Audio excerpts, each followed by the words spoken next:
என்னம்மா பால் ஊற்றிட்டு வரான்? ஏ அப்பா, இது சாணத்தல் இல்லை, ஒன்றும் இல்லை. ஏ முரளி, ஆடா. ஏய் என்னடா முரளி, நல்லா இருக்கியா? நல்லா இருக்கேன்டா, நீ நல்லா இருக்கியா? நல்லா இருக்கேன்டா. எங்கடா வேலைக்கு எங்கேயும் போகலாம், என்னடா சாணி எழுதிட்டு இருக்க?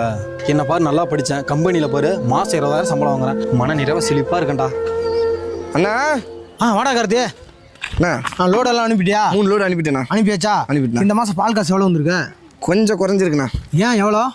1,80,000ண்ணா. 1,80,000? ஏன்டா அவ்வளோ குறைஞ்சிருக்கு? போன மாதம் முந்தின மாதம் 3 வந்து எல்லா மாட்டையும் அவுத்துட்டு போயிட்டேன். அந்த ஒரு மாடை என் கட்டி போட்டு போயிருக்கா. உன் சம்பள காசு எவ்வளோ? 30,000 உன் சம்பள காசு எடுத்துக்கிட்டு சரிண்ணா. ஆளுங்களுக்கெல்லாம் சம்பளம் கொடுத்துட்டு அது என்னன்னு கணக்கு பார்த்து போ. சரிண்ணா. கோபால நண்பா, சாணி எங்கடா கொட்டணும்? சாணி அங்கே கொட்டிட்டு இங்கே கிடக்கிற சாணியெல்லாம் இல்லை, கார்த்திகிட்ட போய் அசிஸ்டண்டாக வேலைக்கு சேர்ந்துக்கு. சாணின்றதை கவனமாக பேசுகிற